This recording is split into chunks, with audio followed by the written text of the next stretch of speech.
As we speak now, I think Rivers, Anambra, Imo, Kwara, Zamfara, Yobe, Ondo, Osun, Akwa Ibom, Cross River, Benue, Bauchi Plateau, Abia, Enugu, Katsina, Kano, Sokoto, and Jigawa elected chairman and councillors into local government. Meanwhile, as it is now, there are long-drawn political legal battles that will be coming up as regards those ones. It's a lot to take away, actually. But then let's see what we have as the major stories from over the weekend. All right, we'll start with Saturday Vanguard, local government autonomy, how it can work, and that's coming from different stakeholders. We also have here, Oba Olakunleye has been crowned the 43rd Olubadan of Ibadan land. Also on Saturday, we also have Nobel laureate Wole Soyinka clocked 90, and it was quite a spectacle in different parts of the country, especially as the president has named the National Theatre after him.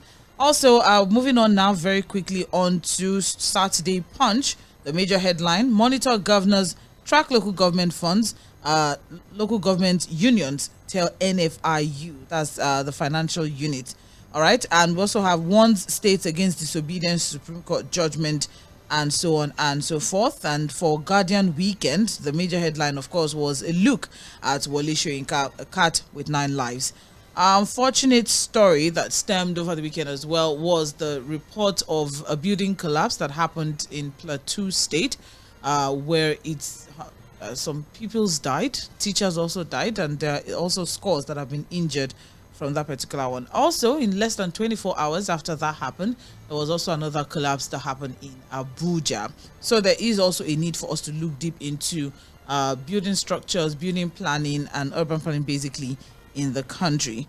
All right, and finally, Sunday Punch, we have here as major headline: experts differ as NSA partners UK anti-crime agency to battle kidnappers. We also have here why Lagos won't provide homes for flood victims, and that's coming from Sanwo-Olu's aid. We also have here Dangote refinery to import crude from Brazil, says a report. And finally, on front page of Sunday Punch, of course, the 462 local government in 22 states blocked from federation account, and deadly downpour, more flood coming, nowhere to run. Farmers jittery over new threat to food security. And second disaster in 24 hours, Plateau shuts down school, occupants escape death in Abuja building collapse. And those were the major stories that trended from over the weekend. So let's move on now to the stories for today. I will be having Fuhad Sahid join via the phone line. He'll be giving analysis to the stories that we'll be looking through this morning. But before then, this is Mainland 98.3 FM, and you're on to Trends in the Papers.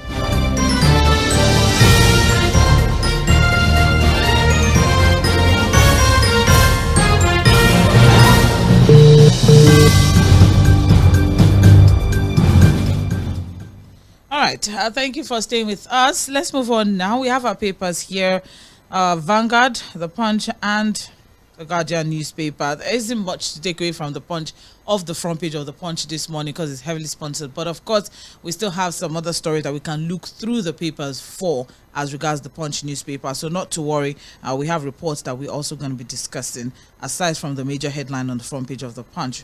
But before then, good morning, Fuad. How are you doing? Yeah, good morning, Sandra. I'm good. How are you doing? I don't know. I'm excited. About what? Thank you. So, I don't know. I'm not Spanish, but I don't know why I'm just happy that Spain won the cup.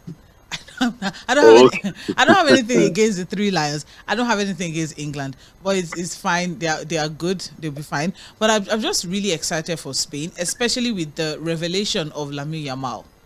Well, everything comes with some form of emotions and sentiment. I think the 16-year-old, now 17-year-old, I think was the shining star, really, the shining light of the entire competition. I think it was one of the reasons why a lot of people really also paid so much attention to the Spanish team, also with the other young lad, Nico. I think Nico Williams, yeah? Yes, Nico. Who formed what you can call a wonderful pair up front for the Spanish team. And both players, maybe the new revelation in the footballing world, But again, for me, a lot of pity for the Three Lions, the English team, and particularly for the captain of the team, Hurricane, who has had years of wonderful footballing career without there was a lot of trophy. hope that this would be Hope that at least he would lift a trophy.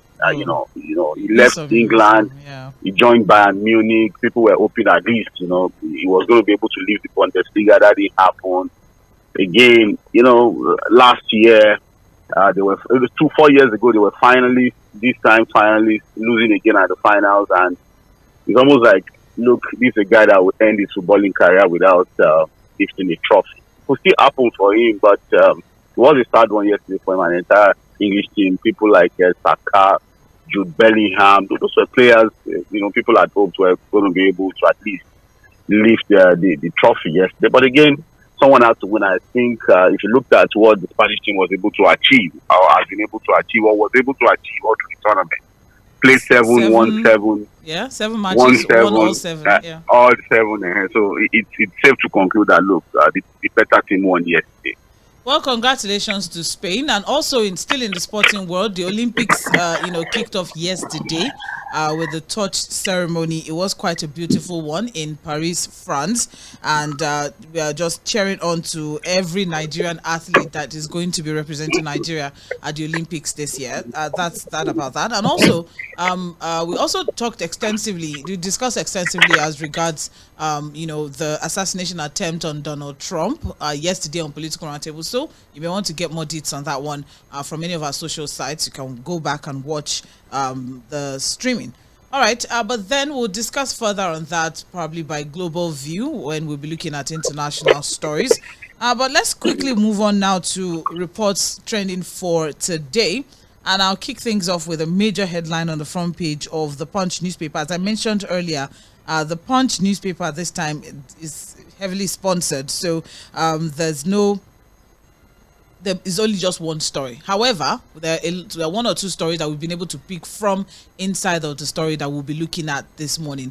I'll start with the major headline that's on the front page of the Punch, which is Dangote lists refinery shares March, supplies petrol August. Let's quickly look at what that is. And that story is on page 2 of the Punch newspaper. So very quickly, what we have here in the report says the president and CEO of Dangote Refineries, Alhaji Aliko Dangote, has disclosed that Dangote Refinery will be listed on the Nigerian exchange before the end of March 2025. And even though there has been delay as regards the date of supply of PMS, now we have till August. But then what we're having now is that refinery is set to roll out petrol in August 2024, having resolved its crude oil supply issues through the help of the NNPCL and the federal government. So, Dangote now has crude, so we should expect something good. If you read the story very well, Sandra, there's a part where he was saying that he's hoping that the IOC would honor this agreement, would respect this agreement that has been reached between the refinery, NNPCL, and the IOC. So it's not over yet, really, for him. It's not all sorted. Because he's wanting to reach an agreement, another thing to have parties honor the agreement and implement the agreement the way it should be implemented. You understand? So, again, it's just right, really, for us to find a way to feed that refinery with crude here from Nigeria. In fact, one of the reports yesterday said that, look, he's already planning to bring in crude oil from Brazil. He's been shopping for crude from different parts of the world. The last time out, it was from the United States. One of the reports I think I read yesterday from the papers was that he was already looking at Brazil to bring in crude oil. Whereas here in Nigeria, it's been a lot of battle really for him to get crude supply, majorly from the IOCs and whatever. So let's hope that this will work. Again, it sounded very optimistic yesterday when he was taking journalists around the refinery. Of course, for people who are interested in buying his shares, giving a timeline, so you will start saving money, to be a shareholder in the Dangote refinery. But Sandra, there's a part of the story that caught my attention this morning. We've repeated that same thing here on the show severally. My mind was that, look, we have a 20% stake. Nigeria, the federal government has a 20% stake in the refinery.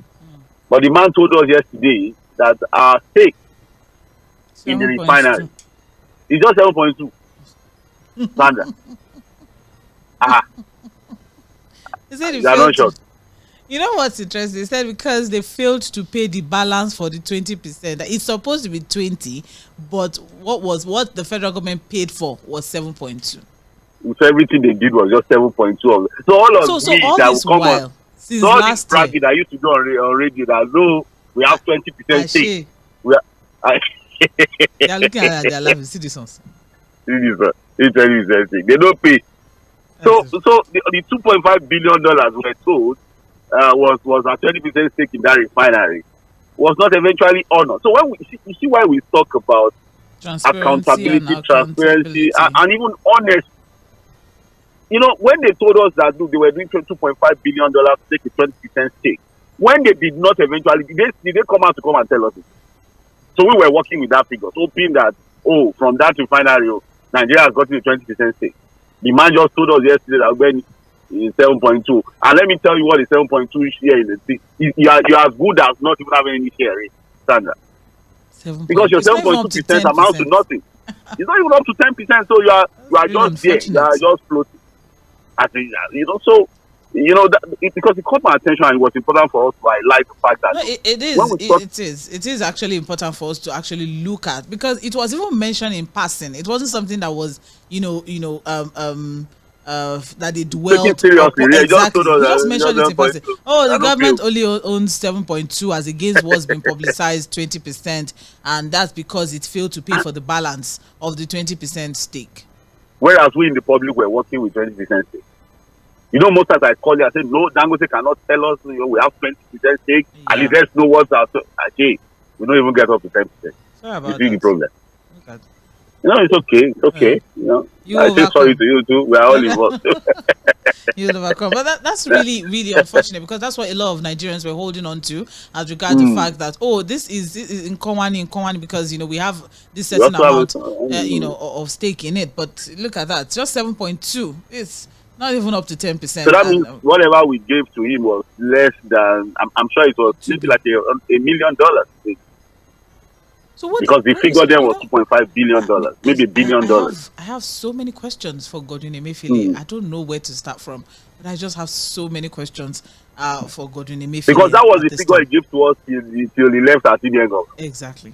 And people like Mele Kyari too kept quiet. All of this secrecy, these things. Really, the reason why you are not even sure of anything when government gives you timelines, give you figures, give you projections, the appropriate monies. That look, sometimes these things are just put out there to excite people, make the headlines. It really amounts. God help the country. God help the country, because in a revelation, just in case you're wondering what we're talking about, we're talking about the fact that Dangote revealed that NNPC no longer owns 20% stake in the Dangote refinery. They were meant to pay their balance in June, but they are yet to fulfill these obligations. So as we speak, they only own 7.2% because NNPC had not been able to provide the funds. So it had been unable to meet its obligation, thus reducing its stake in the $19 billion refinery to 7.2%. And in a statement on Sunday, the NNPC also confirmed that it decided not to add to its earlier investment in the refinery. So according to the NNPC Chief Corporate Communications Officer, Olufemi Shoneye, they had several months ago decided to cap their investment at the amount already paid. And he hinted that the decision not to invest further did not impact NNPC's business. He said, and I quote, "Several months ago, we made a commercial decision to cap our investment at the amount already paid. This decision was taken by NNPCL and has no impact on our business." I don't wonder why, Sandra, what does this tell you? Is there something the NNPCL knows about the viability of the Dangote refinery that we don't know? For them to have decided that, we're not going beyond the 7.2% investment. Because if you were projecting for 20%, and you are not saying, it's because of paucity of funds, blah, blah, blah, we just decided not to go beyond 7.2. Because if you look at what they said, now they're not giving you the reason why they are not going further. Yes, they just said they put a cap to their investment. So what happened to the previous, agreements of 20%? Or what did they see then that made them want to go for 20? Why did they decide to cap? Why did you decide to cap? Something about the business viability of the Dangote refinery, they know that we don't know, for them to decide that, oh, don't go beyond 7.2%. And it's this a is lot why really for us to, yeah. And this is why we always, try to tell people it's always easier for you to be just, communicate, be accountable, because things like this, brings forth, a lot of, theories like this and questions and, So if Dangote didn't tell the journalists now, they would not have told us then. No. To be open and working with 20% stake. We'll be thinking that it's 20%. And then we'll be harassing Dangote for and they took the decision not 20%. To go beyond 7.2. Nobody was told. The public was not carried along. We didn't have any official information until I'm sure journalists were asking Dangote, what about the 7.2? They didn't pay the balance. So anyways, Sandra, I think our people understand what we're saying. So that we can move on to the story. It's just very unfortunate, really. Yeah. Well, time right now is 8 o'clock, and you're listening to Mainland 98.3 FM. It's trends in the papers, and we're looking through major stories trending from our papers. We're currently on the front page of the Punch, although it doesn't have it, but it's also a top story in the Punch newspaper, and that is why local government autonomy can't work, and that's coming from former governor of Ekiti State, Ayo Fayoshi. All right, so he's emphasized that despite the court judgment, state houses of assembly and the governors will always be a clog in the wheel of local government autonomy, and he stressed that nobody from the grassroots can emerge as a local government chairman without the support of a governor. You see what he said? Say that both the courts and the federal government cannot take the baby from the mother. So, he said, and I quote, "I am not a lawyer. I am a politician, and by God's grace today, I am an elder statesman. While I love and do not believe that any government should take local government funds, may I say to you very clearly this evening that you cannot take the baby from the mother. There is nobody that can become council chairman without a governor. Anybody telling you otherwise is wasting his time. Let me quickly remind you that the House of Assembly of every state controls the activities and checkmates the activities of the local government. While I was governor, I had the privilege of receiving money from Abuja. When you receive money from the account, some people manage the account. They are not politicians or the council chairman. There is only one representative of the governor, which is the local government commissioner. All others are local government officials, workers and pensioners of the council, and they appropriate the funds. But when you now come and say we are giving power to the local government, what power are you giving to them? No power." He said quite a lot. And I will go further. He said, "Any council chairman who says money is coming to me, I will disrespect my governor. The House of Assembly will tell you to go and disobey him inside your house. This is because you somebody can like never... This is because you cannot even be a council chairman without the governor standing up for you. The House of Assembly regulates your activity. Go to a council meeting on Wednesday or Friday. You will not find 10% of the staff of the local government in the office. They don't come." He's modeling things up. I do not get it. He wants to now confuse us and mess everything up. What's going on here? Exactly. He said, "My name is Afash and I want them to dispute this." They don't come to work. When you make moves to bring them to book, both NULGE, that's the Union of Local Government Employees, and all leaders of the local government, they will go and beg the governor. They'll be telling you, "We will not vote for you." This is the way we operate at the local government. The state is more effective in administrative performance than the local government. At the local government, everybody comes to collect money. Even people have left some state. They live somewhere else and money just hits their account. So basically, Mr. Afarishe is saying about 2 to 3 things. One is the fact that these people will still need the State House of Assembly and the governor, because the State House of Assembly will appropriate the funds and thereby still control the activities of the local government. And he also went further to say, "Oh no, these people don't even work because they believe that their own is just to appear and the governors will do their work, all right? And if the governor wants to do anything funny, we will not vote for you. Just do what you need to do. Let's get our own." And because meaning that some of these local government chairmen are complicit in the misappropriation of funds at the local government level and so many other things that he said. So Fuad, your analysis. Sandra, I wish I won't be giving this job to talk about a very sad story, sad reality of governance in Nigeria, especially when it comes to local government administration. Again, Fayose would always say the way it is. You like him, you may dislike him. But what he has done with this interview on TV yesterday basically was to tell us that, look, it's still a long walk to freedom, despite this judgment from the Supreme Court. And we said it on the round table yesterday, Sandra, that yes, we're taking maybe some baby steps really to getting to free the local government from the strong hold of our governors, the overbearing influence of our governors. But I can tell you, the first thing he addressed, which we have also said, is the need for us to look at how elections are conducted into this local government standard. Until we're able to get a more transparent, electoral process, to see people of quality mind, people with quality thinking, become local government chairman, we're just wasting our time. It's not about party affiliations now.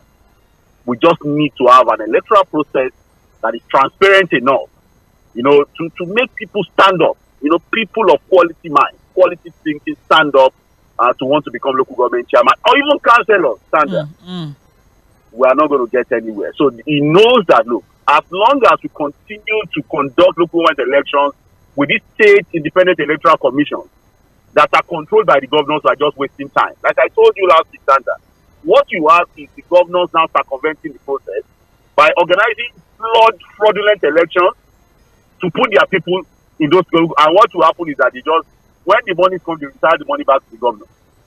So they are going to be like majorly placeholders. Again, yesterday, by Sağᴇ highlighted the fact that even the 1999 Constitution has a lot of contradictions when it comes to appropriation of money and the management of local government funds. In one breath, in the Constitution, you have the National Assembly having the power to appropriate. In another breath, you have the Constitution also talking about the State Assembly to appropriate money. And what you were saying is that until we review the Constitution to remove all those legal logjam, we are getting nowhere really. Because whether you like it or not, the State Assembly in the 1990s also has some roles to play when it comes to appropriation of funds that comes to the local government. In fact, the question we should ask ourselves is that where does the Supreme Court judgment put the joint allocation account, the JAC account, which is recognized by the Constitution? If you understand what I'm saying. So, again, if you look at all of these things, if you look, the major story on the Guardian newspaper, Sandra, is also on this local government thing. Yes. And you know what the governors are doing now? Because in about 21 states, we have not. They are just conducting their elections now. Every governor now wants to already conduct a local government election. Sandra, can you believe it? In Kwara State, the last time they conducted a local government election was in 2012 in Kwara State. That's about 16 years ago. They've been running the state with caretaker chairman, just putting people there. And Anambra State, God knows when they conducted their last local government election. And several other things too. But with this judgment, yes. Yeah, no, carry on, please. I just wanted to say that Femi Falana had already said it over the weekend that 462 out of 774 local governments in the country will be blocked from the federation account. But you know what the governors are now doing? Because they all have caretaker committee chairman. But you know what the governors are now doing? Everybody is now already conducting the election using the same check. I think over the weekend, 2 states conducted their own. I think maybe at Adamawa and one other state, like maybe a point or so. Delta also. But let me tell you, Sandra, if you go and check, it is the party of the governor that takes everything. So what's the point? I was telling Olaleko yesterday, who incidentally is an APC member, and understands grassroots politics, and even by Sağᴇ, and somehow they agree with me, but they really couldn't go deep into the issue. And I said that, look at a scenario in Lagos, for example, where we have 20 recognized local governments by the Constitution, because we have 774. Out of the 774, the Constitution only recognizes 20. The LCDAs are a creation of the state that are not known to the 1999 Constitution, and we have 37 of them. If, Sandra, we begin to conduct proper elections in Lagos, Sandra, if we begin to conduct not all these nonsense we are doing, calling local government elections, proper local, I can tell you 5 local governments in Lagos that the APC will not be able to win. I can tell you that 5 local governments I know in this Lagos, if unless something miraculous happens, the APC will struggle to win those local governments or may not even be able to win them. Number 1, Amuwodofi. Sandra, you know what I'm talking about. Yeah. I'm sure they will not win Ojo. Which was very evident in the 2023 elections. In the 2023 elections. You understand what I'm saying? I'm sure they will struggle to have anything decent in Amuwodofi, Ojo will be a struggle. Alimosho will be a struggle. Etiosa, they will struggle. Most likely Badagry and even Efe and Ikorodu, they might even struggle in those local governments. But you'll be surprised that they've announced that there will be elections. Who go on elections now in Lagos next year? Sandra, in this local government we are talking about, where the AP showed, very terrible, woeful performance in the last general elections, they will not only win the chairmanship seat, they will also take all the councillorship seats. All right. So are we not just wasting time? Well, since we're currently on this particular conversation, I thought it wise for us to quickly look at the major headline on the front page of the Guardian newspaper as well. Because the major headline on the front page of the Guardian states, Supreme Court judgment, 21 states race to hold elections as 489 local governments areas face zero FAC allocations. So what we have as riders on that particular one, salaries of primary school teachers, council workers, and certain illegal local governments, illegal in quotes now, illegal local governments received 1.68 trillion naira between June 2023 and May 2024. INEC should conduct council polls, says Shitu and Oyeweso. National Assembly will ensure INEC conducts local government elections. So the last is yet to be heard concerning the Supreme Court judgment, as 489 out of 774 local government areas in 21 states may not receive the next allocation from the Federation account. All right, and that's about 63.17% of the total local government that we have are currently being governed by caretaker committees or civil servants, indicating like Sheikh said, those caretaker chairmen are the side chicks of the governors, indicating that democracy has been crippled at the grassroots. Some governors at the weekend have already started strategizing on how to mitigate the effects of zero allocation, of course. And this will definitely conduct one nonsense election. Put somebody there, that's all you're planning to do. Local councils have come under severe criticism for their lack of performance. However, due to their less visibility and abysmal performance, the 774 local governments in Nigeria received 2.6 trillion between June 2023 and May 2024. And it's just a lot to unpack from this particular one. But then investigations have revealed that while some states like Anambra has not conducted local council elections since 2014, we have Zamfara has not done since 2018. Enugu has not done elections since 2018. Abia has not conducted elections since 2020. Local government elections. And then Jigawa, we just ended its own council officials, has fixed their own election for 2025. So what will happen between now and 2025 that you side chicks to be in charge? The side chicks to be in charge is okay. All right. Well, there are other states as well, but then the number of local governments affected reduced over the weekend. And now Adamawa and Delta held council elections over the weekend. Very fast one. It's interesting. So within 2 days, they got forms, they got people that were interested in the elections. What was it? Who conducted the election? Were other parties represented in this the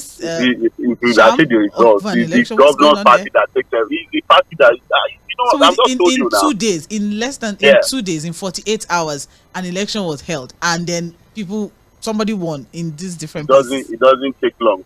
You see, you are talking about elections. I'm telling you, it's election basically because there are facts on ground to show that look, this CX just right results. Basically. So until we change that, we are getting nowhere. And that's why Fayose is just telling us that, look, you can't take the baby from the mother. So the governors even see, with your baby, yes, you can do anything with it. You can decide when to feed it or not when to feed it. So they, in their mind, he's a former governor, so he knows what he's saying. In their minds, they understand that, look, these local governments are just mere appendage. They don't really exist in the mind and the thinking of the governor. Look at Kwara State standard. Since 2012, no local government election. And here, the current governor, who is the NGF chairman, was saying that, they're taking some big burden away from the governor. That everybody's blaming the governor. That even the governors, people don't know, they sometimes bail out the local government. I say, really? Well, another thing that we also need to look at from this is the fact that some people think, what would local governments, chairmen be doing? They have quite a lot.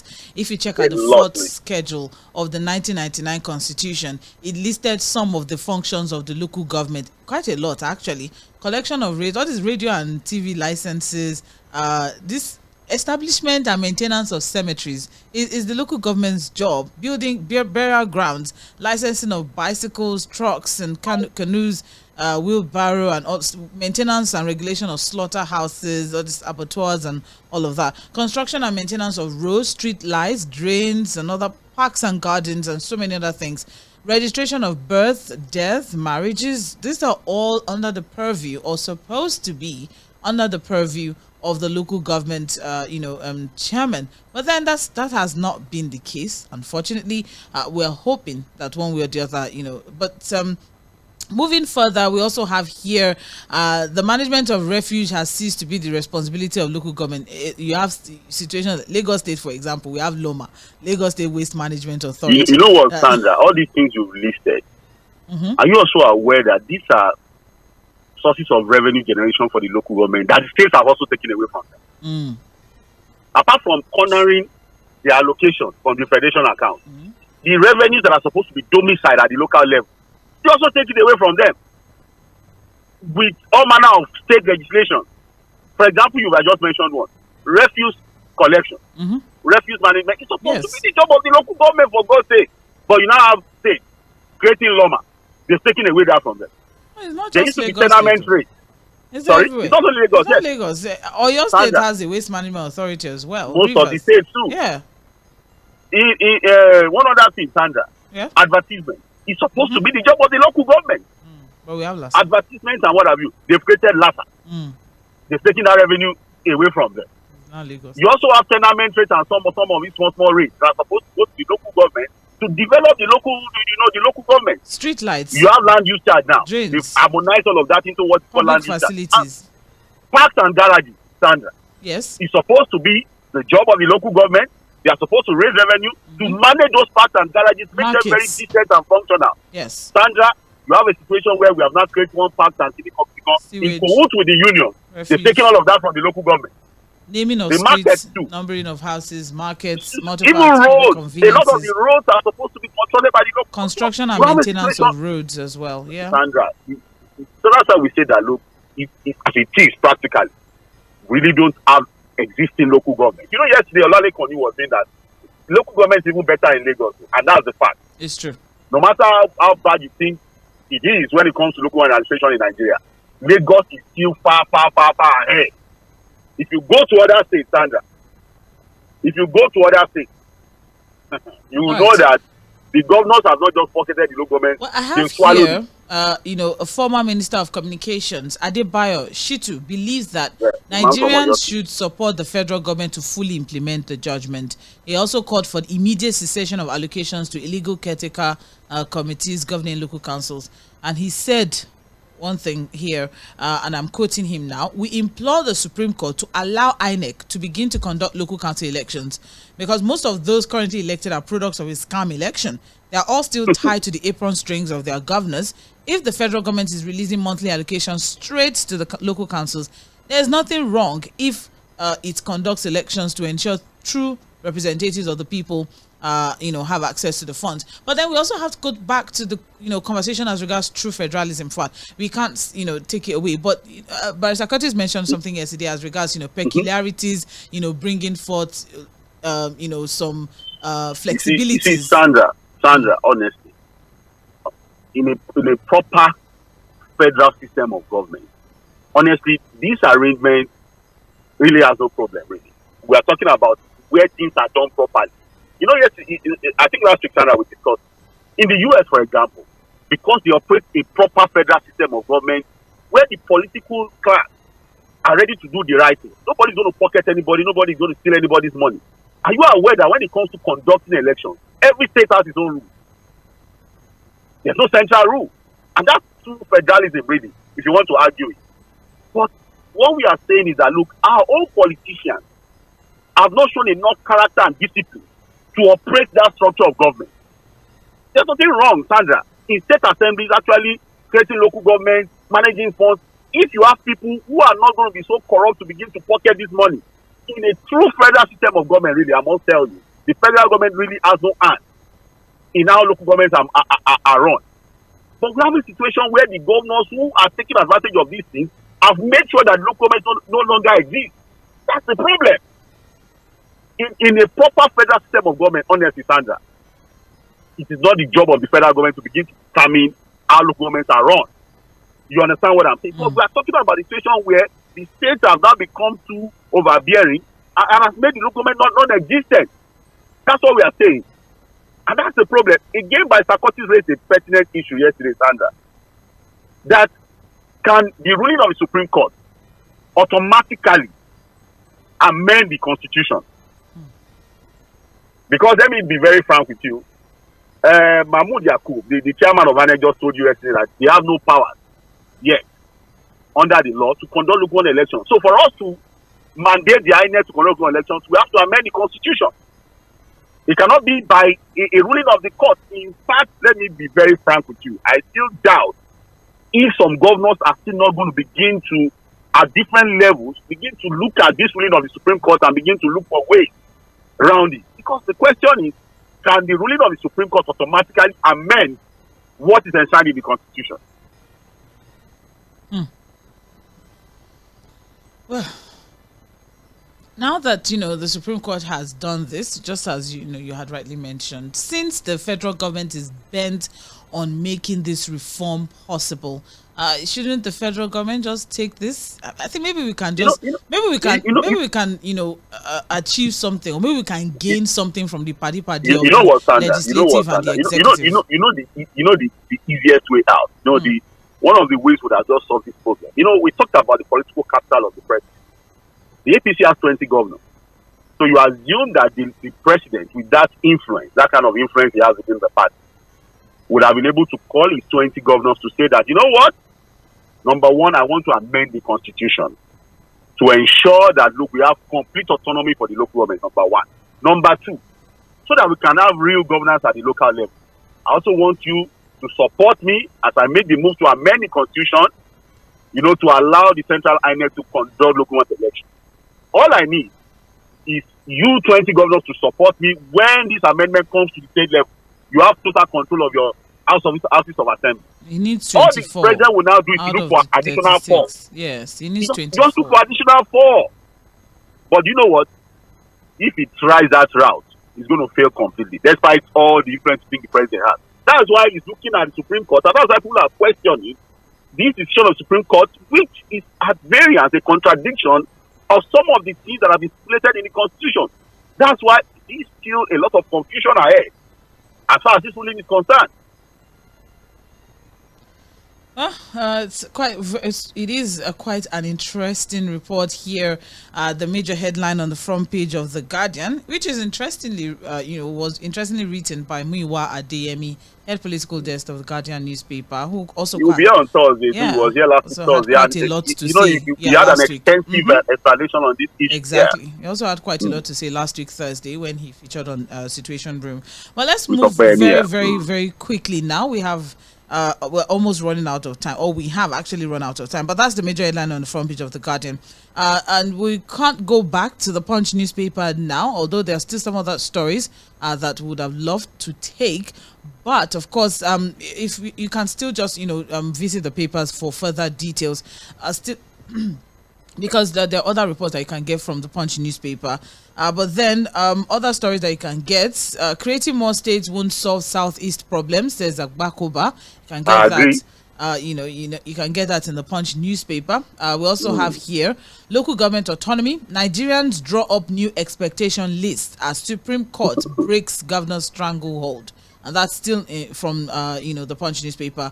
And we also have here this interesting one that also birthed over the weekend between the federal government, between the court, Serap, and Alhaji Lai Mohammed, of former Minister of Information. All right, those are the stories from the Punch newspaper. Moving on now to the Guardian newspaper. The major headline, of course, we've taken it is as regards the Supreme Court judgment. 21 states race to hold elections as 489 local governments face zero FAC allocations. It's 23 minutes past 8 and you're listening to Mainland 98.3 FM. Let's move on now. Still on the front page of the Guardian newspaper, I also have here Tinubu can't be accessible to all. Presidency and Akintola tell Ndume That's what we have here. That's probably as in response to Senator Can be accessible to all. Yeah. It depends. It depends on the interpretation of that accessible to all, really. But it should be accountable to all. Mm. You understand? No, that's. It may not be accessible to all, but it has to be accountable to all. Mm. You understand? It was All the right. president of everyone. I've been looking forward to having this particular conversation. So let's just quickly look at it, Fuad, so we can move on to other stories. What we have here on the front page of the Guardian newspaper, EFCC is silent as Betta Edu allegedly stages a comeback. You know, we had a conversation last week, and there are reports coming in that, maybe a suspension to bring that back. lifted, or what? Have they Well, returned the money? What we exactly have is an going official on? announcement that is reinstated. I think we just leave it at the level of speculation or rumor mongering. But we've been hearing that there's a plan to bring that back, because with our case, really, there's really nothing that has happened here. Well, that story is on page 26 of the Guardian newspaper. Moving on now, we also have here, protest and low turnout trail Delta Council election. Now, that's on page 9. An election that was said to have been held and winners have emerged. There was low turnout and there are protests against that particular election. That story. Let me tell you, that protest will even be within the party, the same party. The owners of Delta. The ruling party of Delta. The be within the party, maybe somebody. You know, in APC, they've been fighting themselves in Lagos now. I think it was maybe a week or two ago. It was reported that somewhere in Alimosho, the chairman of the party in Lagos was beaten, was harassed, assaulted, really.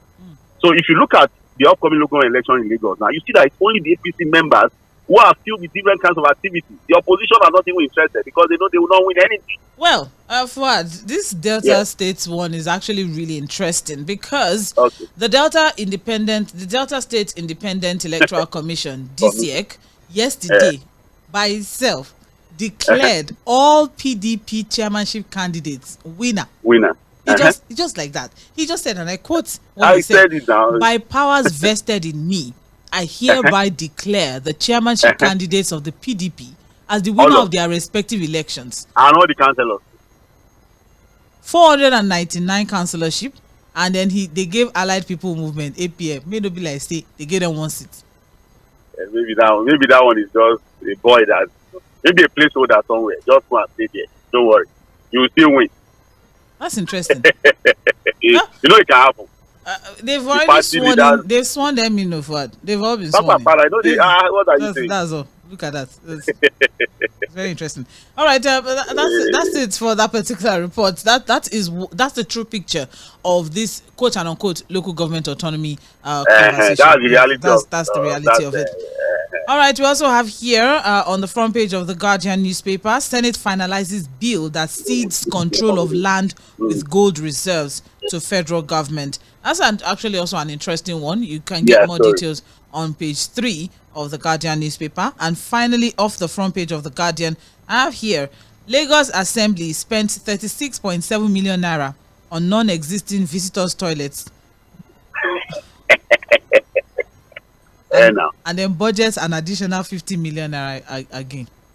You see that story? Yeah, it's very interesting. I don't get which visitors' toilet. How much on a non-existing visitors' toilet? 36.7 for a non-existent visitors' toilet. An imaginary toilet. Maybe they exist somewhere. Maybe. Maybe. Maybe what? Maybe they exist somewhere. Where? I don't know. Just somewhere. Because what we have is that the Lagos State House of Assembly has spent 36.78 million naira on construction of visitors' toilet in 2023. Where are the visitors' toilets? Is it in the assembly complex or where? I don't really know. And there's an additional 50 million again for that same project in 2024. So they're still building toilets. Which public toilets or visitors' toilets? Where? It just says construction of toilets for visitors. Is it at the assembly complex or where? Okay, so it's part of the renovation. Well, from this report, there are dedicated visitors' toilets within the building housing lawmakers' offices called the legislator wing. So it's gathered that on every floor of the 5-story building, there are at least one female and one male toilet each. So that's what is costing this amount of money. Yeah, there are 12 toilets within the building alone. So and that aside from the the legislator wing, Yeah. There's also toilet facility for visitors within the speaker's floor, the legislative chamber, the assembly security post, the mosque, the chapel, the gym. I'm done. I'm done. Forward. I'm done. Okay, so okay. Are you, even if they have 1 million?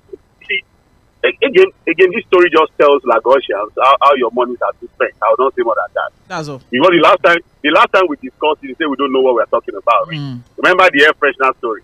They say they are humidifiers. You people don't understand what it takes, to make the office of the governor smell nice. You people don't know anything. So maybe we don't know what toilets are really. Maybe in our minds we think it's maybe we don't know what it entails to have visitors toilet. We don't have visitors toilet at Milan FM, so we don't know. Let's just leave it at that. You don't know what it costs to build a toilet. We don't know what it costs. We don't know. So we don't. We have no idea what it so let's move on, Sandra. So let's just do it. Maybe there are gold paper tissues that they need. You have started. I think we should move on. You are still going back. Well, that's all. We've totally run out of time, unfortunately. But then Vanguard newspaper, the major headline: consumer spending down as Nigerians remain gloomy on the economy. There's no money to even spend. It's not as if we are reduced spending. There's no money to spend. That's the problem.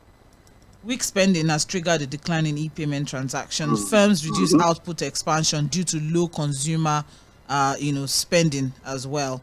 And that's the major headline on the front page of Vanguard that we can take for today. We've run out of time. Thank you for staying with us. However, please stay tuned. We'll be back by 8:40 for Mainland Focus, and that's the part where you get to be a part of the conversation. It's Mainland 98.3 FM. Please stay tuned.